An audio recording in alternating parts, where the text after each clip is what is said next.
Hai semuanya, balik lagi bareng gue Patrick dan kali ini gue pengen ngobrolin mengenai beberapa pengalaman gue selama nonton di bioskop ya tahun 2023 karena cukup banyak sih yang lumayan menarik ya. Dan ini di luar film, jadi nggak berhubungan dengan kualitas filmnya, sama sekalian ngebangun topik authority aja gitu untuk channel ini biar nggak ngebahas mengenai review melulu ya. Kalau ngomongin yang film pertama yang gua tonton di tahun 2023 itu, seinget gue sih Megan ya. Nggak terlalu banyak yang aneh-aneh di nggak ada, ya nonton seperti biasa sih untuk itu. Cuma gue masukin karena ini film pertama yang gua tonton ya di tahun 2023. Terus selanjutnya yang gue ingat adalah gue nonton Fast 10. Nah, ini yang menurut gue agak bete sih, karena ini kan terhitung film populer ya, dimana menurut gue orang yang nggak biasa nonton ke bioskop, jadi sengaja datang ya untuk nonton film ini gitu. Dan salah satu yang cukup populer banget lah di Indonesia ya. Jadi gue ngebeli tiketnya dulu, online booking, dan gue datang ke bioskopnya, gue print tiketnya, tapi ketika gue masuk ke dalam teater, ternyata kursi gue udah ditempatin gitu. Dan gue ngerti kenapa hal ini bisa terjadi karena masalahnya adalah nomor kursinya itu ada di tempat senderan tangan gitu. Biasa kan duduk begini ya. Nah, kursi nomor ini ada di bawah sininya gitu.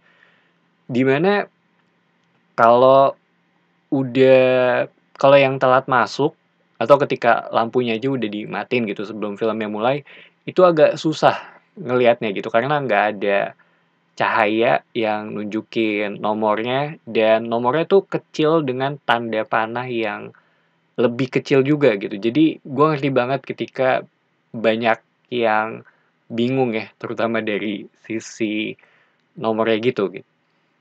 Jadinya begitu gue masuk ternyata udah didudukin dan gue coba jelasin gitu, oh ternyata ya untungnya orangnya nggak ribet gitu karena nonton sendiri juga, cuma yang ribet adalah kalau lu pindahin satu, orang sampingnya kan mesti pindah juga ya, itu yang agak rese sih, sampai gue manggil petugas ya untuk ngastiin gitu, karena gue sendiri sih udah pasti gitu, gue duduk di tempat yang itu karena gue biasa nonton di tempat ini gitu. Cuma kan kalau omongannya itu datang dari mulut petugasnya kan lebih kredibel ya, lebih gampang lah untuk mindahin orang ya gitu. Untungnya selesai di situ dan uniknya sama filmnya berjalan ya, gue jadi bisa dibilang ya kayak ngobrol-ngobrol kecil gitu sama orang yang di samping gue tadi gitu. Itu salah satu yang cukup bakal memorable sih. Sebenarnya banyak sih kalau ngomongin Fast and Furious ya. Gue ada satu kejadian yang ini nggak di tahun ini gitu, cuma ya mungkin kayaknya udah pernah gue bahas sih, cuma gue lupa di mana gitu, di konten mana gitu. Terus selanjutnya yang gue inget tuh ketika gue nonton Sewu Dino.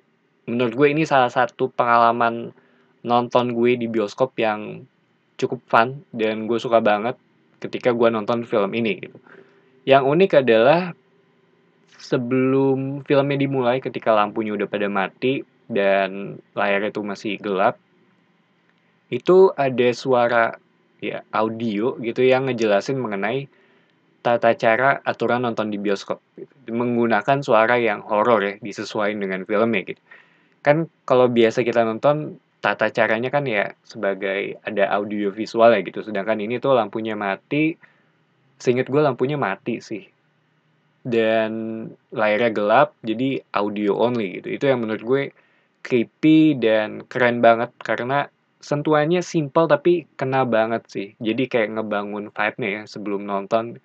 Itu menurut gue good job banget untuk hal sedetail itu gitu.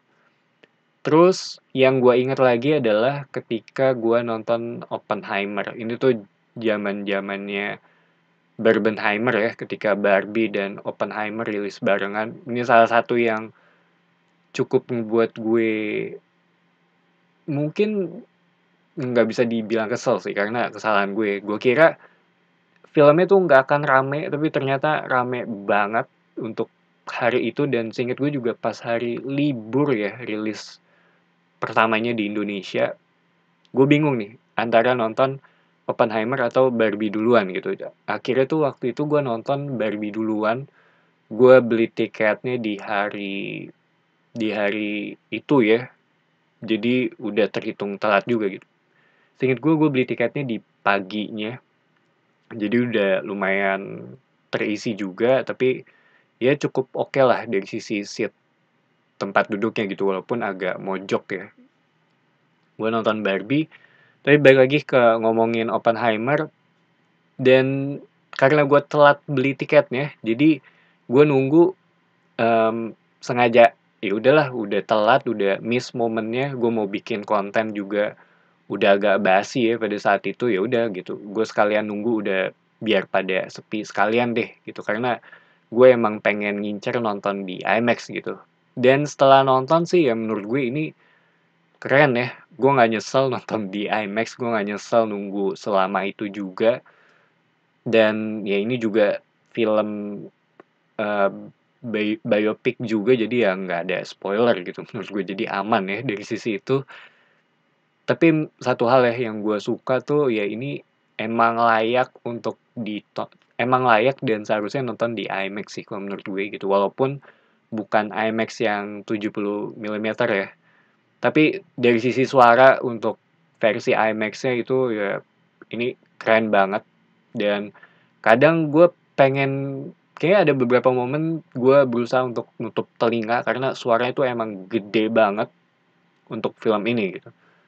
Terus yang gue inget berikutnya, Killers of the Flower Moon, itu sebenarnya belum terlalu lama sih, eee, untuk film ini ya. Itu salah satu pengalaman nonton yang cukup nyaman juga buat gue gitu, walaupun 3 jam tapi kena banget ya. Secara cerita juga oke, dan gue rasa beda ya penonton film yang berkualitas dengan penonton film yang cenderung mainstream gitu, dimana menurut gue cenderung lebih tertib aja sih. Terus gue nonton, belum lama ini gue nonton Siksa Neraka, ini juga rada unik gitu.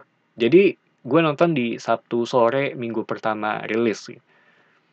Dan nggak terlalu rame, tapi mmm, ada aja gitu yang nonton. Jadi secara tempat duduk tuh agak renggang-renggang. Gue beli duluan pada saat itu di hari Sabtu siang ya kalau nggak salah, pembeli pertama gitu. Karena ternyata emang nggak terlalu banyak ya yang nonton film ini gitu. Dan ketika gue sampai di sana, gue print tiketnya, gue masuk, duduk, dan ternyata di sebelah kanan gue tuh ada rombongan keluarga gitu dengan anak-anak kecilnya gitu. Dimana feeling gue pada saat ngeliat itu ya udah nggak enak ya gitu. Dan pas banget yang duduk di samping gue adalah si anak kecil ini gitu, yang buat gue sendiri sih agak aktif ya. Jadi udah kebayang dong bakal seribet apa sama gue nonton film ini gitu. Dan filmnya dimulai, gue duduk di samping anak kecil ini, nggak lama setelah filmnya mulai gue agak kaget ya gitu. Bukan karena dari sisi filmnya, tapi tangan si anak ini gitu. Dimana kalau sela-sela atau dudukan tangan, itu kan bolong ya. Nah, si tangan anak kecil ini tuh masuk ke dalamnya dan megang pinggang gue gitu. Itu beberapa kali gue agak kaget ya gitu. Dan gue berusaha ya untuk senyumin gitu ya. Dia bilang secara baik-baik gitu ya, jangan jangan gini ya gitu sambil senyum gitu. Beberapa kali sambil gue nungguin filmnya jalan 15 menit gitu, dan berharap samping kiri gue tuh nggak ada yang nempatin ya gitu. Dan untungnya nggak ada. Setelah berjalan sekitar, ya udah agak lama lah ya, di mana tiketnya kan udah tutup juga, gue pindah ke kursi samping ya gitu, jadi lengkap satu kursi gitu. Soalnya itu lumayan ganggu ya gitu, gue bukan kaget karena filmnya gitu, tapi kaget karena ada tangan yang nempel di pinggang gue gitu. Dan kemarin gue nonton Aquaman, itu rada rada bete sih sebenarnya jatuhnya ya gitu. Jadi gue masuk ke bioskop dengan Zoom meeting gitu. Jadi gue masuk sambil megang handphone gue dan sambil colok headset gitu. Gue nunggu di dalam bioskopnya, di dalam teaternya sambil duduk di sana karena Zoom meeting gue tuh selesai di jam 6 sore dan filmnya tuh dimulai jam 6 lewat dikit gitu. Jadi sambil nunggu tuh gue sambil nyelesain Zoom meetingnya dan begitu selesai juga masih ada WhatsApp juga. Itu lumayan ganggu sih kalau buat gue ya. Dan tapi balik lagi itu kan karena hal tertentu dari guenya sih gitu. So far Aquaman tuh yang nonton surprisingly gue lihat di beberapa tempat ya itu lumayan oke juga sih, atau mungkin karena pas liburan ya gitu nggak ada tontonan atau bingung mau nonton apa jadi ya nonton Aquaman gitu. Sama satu hal yang cukup gue ingat adalah ketika gue nonton The Flash. Itu cukup nyaman ya, soalnya gue nonton di Gold Class juga sih. Cuma kayaknya nggak dihitung ya karena beda harga. Jadi itu aja beberapa pengalaman gue selama nonton di bioskop tahun 2023 gitu. Dan kayaknya kemungkinan besar gue nggak nonton apa-apa lagi sih di tahun ini. Ini tuh gue buat di tanggal 24 Desember gitu.